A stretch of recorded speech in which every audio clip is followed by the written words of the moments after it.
राजनीति के ऐसे लोहा पुरुष चौधरी चरण सिंह, जिन्होंने अपने संपूर्ण जीवन काल में देश के दलित, पिछड़ों, गरीबों और किसानों को बेहतरी के लिए संघर्ष किया, राजनीति में हिस्सेदार बनाया। व्यक्तित्व एवं कृतित्व राजनैतिक सामाजिक जीवन जी रहे लोगों के लिए अनुकरणीय है।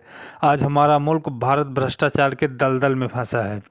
जात विवेक, आतंकवाद, क्षेत्रवाद, सांप्रदायिकता के झंझटवातों में जनमानस पिस रहा है। नौजवान रोजगार के अभाव में कुंठित हो रहा है।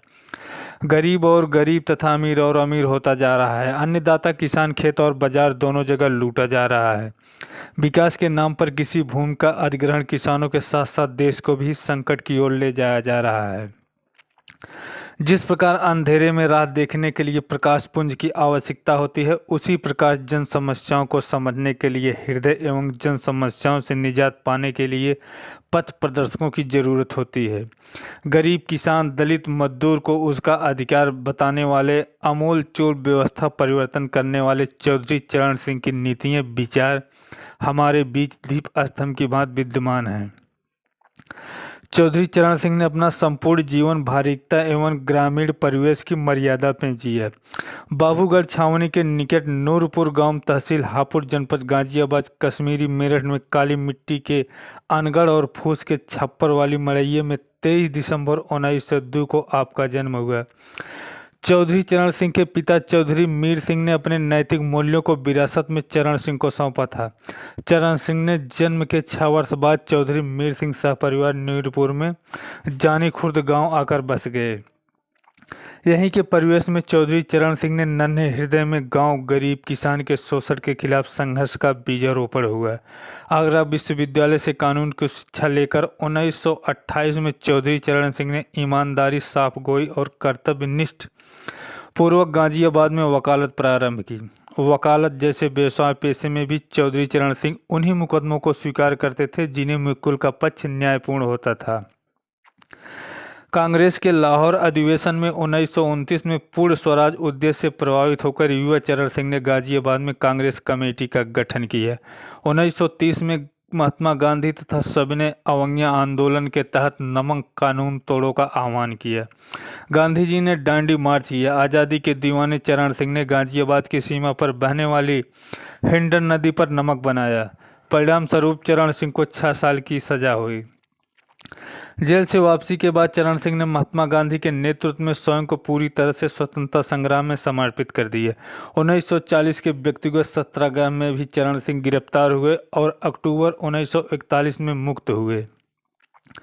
सारे देश में इस समय असंतोष व्याप्त था। महात्मा गांधी ने करो या मरो का आह्वान किया। अंग्रेजों भारत छोड़ो की आवाज़ सारे भारत में गूंजने लगी। चौधरी चरण सिंह ने भूमिगत होकर गाजियाबाद, हापुड़, मेरठ, मदाना, सरदना, बुलंदशहर के गांवों में मुक्त क्रांतिकारी संगठन तैयार किए। मेरठ कमिश्नरी में युवक चरण सिंह ने क्रांतिकारी साथियों के साथ मिलकर ब्रिटिश हुकूमत को बार बार चुनौती दी।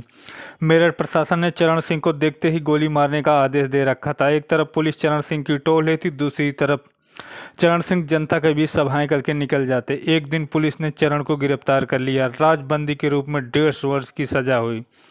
जेल में ही चौधरी चरण सिंह की लिखित पुस्तक शिष्टाचार भारतीय संस्कृति एवं समाज के शिष्टाचार के नियमों का एक बहुमूल्य दस्तावेज है। कुशाग्र बुद्धि के चरण सिंह का जुड़ाव आर्य समाज से भी था। 1929 में गाजियाबाद आर्य समाज के सभापति चुने गए चौधरी चरण सिंह ने आज़ादी की लड़ाई के साथ साथ सामाजिक कुरीतियों के भी खिलाफ लड़ी। स्पष्ट वक्ता तथा दृढ़ संकल्पित चरण सिंह ने 1937 में प्रथम बार बागपत गाजियाबाद क्षेत्र से प्रांतीय धारा सभा में चुने जाने के बाद लैंड यूनिलाइजेशन बिल को पास कराने की चेष्टा की। किसान हितैषी इस बिल को ब्रिटिश हुकूमत ने रखने नहीं दिया। चौधरी चरण सिंह ने हिम्मत नहीं हारी तथा उन्होंने धारा सभा में एक ऋण विमोचन विधेयक रखा। इस विधेयक का विरोध तो कांग्रेस के ही तमाम विधायकों ने किया। ये ऐसे विधायक थे जिन्होंने ऋण पास में लाखों गरीब, खेतिहर, मजदूर, किसान जकड़ा हुआ था। चौधरी चरण सिंह ने विधेयक के पक्ष में थे। तर्क प्रस्तुत किया। ऋण विमोचन विधेयक धारा सभा में पास हो गया तथा किसान ऋण मुक्त हो गए और उनके घर, खेत नीलाम होने से बच गए। उत्तर प्रदेश की धारा सभा के भंग होने से यह बिल पास हो न पाया था। आज़ादी के बाद 1949 में इन्हीं प्रस्तावों को चौधरी चरण सिंह ने 1939 में 50% आरक्षण खेतिहर मजदूर किसान के लिए आरक्षित करने की मांग नवनिर्वाचित धारा सभा में की थी, परंतु इस प्रस्ताव को शोषणवादी नीतियों के संरक्षण ने विचार भी नहीं किया। आज़ाद भारत में 1947 में चौधरी चरण सिंह ने पुनः कांग्रेस विधानमंडल में यह प्रस्ताव रखा। इस विषय पर चौधरी चरण सिंह का लिखा लेख सरकारी सेवाओं में किसान के लिए 50% का आरक्षण क्यों, किसानों की मनादशों को उजागर करता है। कांग्रेस और कांग्रेस के नेता पंडित जवाहरलाल नेहरू का मोह कृषि के प्रति न होकर बड़े उद्योगों के प्रति था, इसलिए किसान हितैषी यह बिल पारित न हो सका। यह चौधरी चरण सिंह हैं जिनके द्वारा तैयार किया गया जमींदार उन्मूलन विधेयक राज्य के कल्याणकारी निदेशक सिद्धांत पर आधारित था। महात्मा गांधी के सच्चे अनुयायी चौधरी चरण सिंह द्वारा तैयार किया गया जमींदार उन्मूलन विधेयक विधानसभा में पारित हुआ और सदियों से खेतों में खून पसीना बहाने वाले मेहनतकश किसान भूस्वामी बनाए गए। 1 जुलाई 1952 के दिन उत्तर प्रदेश के पिछड़ों भूमिहीनों को अपने पेशवा चरण सिंह की बदौलत हक मिला। इसी दिन प्रदेश में जमींदारी विधेयक लागू हुआ। दृढ़ इच्छा के धनी चौधरी चरण सिंह ने प्रदेश के 27,000 पटवारियों को त्यागपत्र स्वीकार कर लेखपाल का प्रशिक्षण कर नई भर्ती करके किसानों को पटवारी आतंक से मुक्ति तो दिलाई ही, प्रशासनिक धाक भी जन्माई। लेखपाल भर्ती में 18% स्थान हरिजनों के लिए चौधरी चरण सिंह ने आरक्षित किया था। क्रांतिकारी विचारों को वाहक चरण सिंह ने एक और किसान हित का क्रांतिकारी कानून उत्तर प्रदेश भूमि संरक्षण कानून 1954 में पारित कराया। 1953 में आपके द्वारा पारित कराया गया चकबंदी कानून 1954 में लागू हुआ तथा संगठित खेत तैयार करने से इस कानून के विषय में अमेरिकी कृषि विधेयक अल्बर्ट मार ने टिप्पणी की थी। चकबंदी के काम को देखकर मुझे ऐसा लगा कि यह अत्यंत महत्वपूर्ण का काम गांव के कृषि उत्पादन में क्रांति लाने वाला होगा। चौधरी चरण सिंह ने गरीब किसानों को हक में सस्ती खाद बीज आदि के लिए कृषि आपूर्ति संस्थानों की स्थापना की। मुख्यमंत्री पद पर 3 अप्रैल 1967 को आसीन होने के बाद चौधरी चरण सिंह ने कुटीर उद्योगों तथा कृषि उत्पादन में वृद्धि की योजनाओं को क्रियान्वित करने की दृष्टि से सरकारी एजेंसियों द्वारा ऋण देने के तौर तरीकों को सुगम बनाया। 6.5 एकड़ तक की जोत पर आधा लगान माफ कर दी है तथा 2 रुपये तक का लगान बिल्कुल माफ कर दी है। किसानों की उपज विशेषकर नकदी फसलों के लाभकारी मूल्यों को दिखाने की दशा में थी।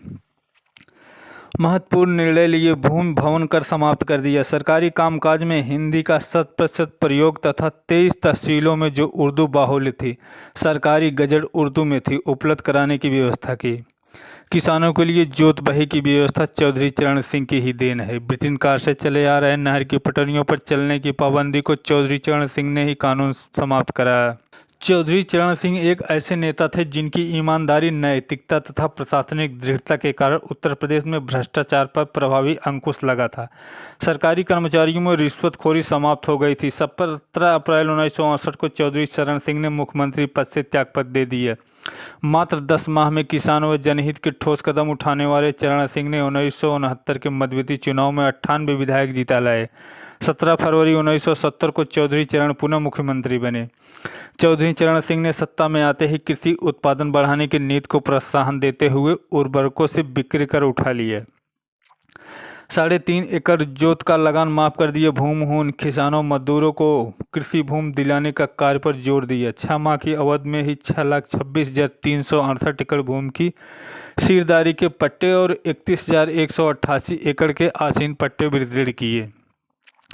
सीलिंग से प्राप्त सारी जमीनें भूमिहीनों, हरिजनों तथा पिछड़ों वर्ग को दे दी गई। भूमि विकास बैंकों की कार्यप्रणाली को और उपयोगी बनाया। गुंडा विरोधी अभियान चलाया। कानून का राज कायम किया। बाद में केंद्र में गृह मंत्री रहते हुए चौधरी चरण सिंह ने ही मंडल आयोग, अल्पसंख्यक आयोग की स्थापना की।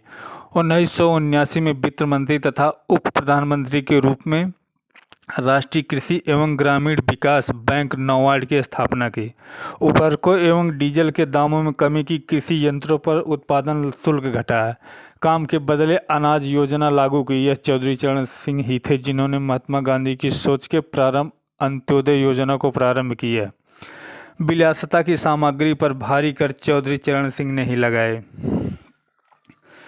मूल्यगत विषमता पर रोक लगाने के लिए कृषि एजेंसियों की अंतर्राज्यीय आवाजाही पर लगी रोक हटाई, लाइसेंस आवंटन पर पाबंदी लगाई तथा लघु उद्योगों को बढ़ावा दिया। बड़ी कपड़ा मिलों को हिदायत दी कि 20% कपड़ा गरीब जनता के लिए बनाए। पहली बार कृषि बजट की आवंटित राशि में वृद्धि आपके कारण संभव हुआ। प्रधानमंत्री पद पर अल्प समय में ही ग्रामीण प्रोत्थान मंत्रालय की स्थापना आपने ही की थी। इस समय ग्रामीण विधायक मंत्रालय के नाम से जाना जाता है। 29 मई 1987 को स्वर्ग सुधारे सादगी की प्रतिमूर्ति किसान पुत्र चौधरी चरण सिंह की ईमानदारी से उनके भीतर निर्भीकता को जन्म देकर भारत के गरीबों किसानों को मसीहा के रूप में प्रस्थापित किया। भ्रष्टाचार के विषय में चौधरी चरण सिंह की स्पष्ट सोच की भ्रष्टाचार ऊपर से नीचे की ओर चलता है। चौधरी चरण सिंह अमाजन के लिए वह दीप स्तंभ हैं जिनकी रोशनी के बिना उन्हें राह नहीं दिख सकती। आज भ्रष्टाचार महंगाई का दानव आम जन हितों की लील रहा है। किसानों को भूमि अधिग्रहण मामलों में किसानों व कृषि भूमि दोनों को खतरे में डाल दिया है। चौधरी चरण सिंह का चरित्र एवं सिद्धांत इन समस्याओं रूपी दानवों को निपटने में आम जन सरकारें का मददगार हो सकती हैं, बशर्ते आम जन सरकारें चौधरी चरण सिंह जैसे राजपूत को आत्मसात करें।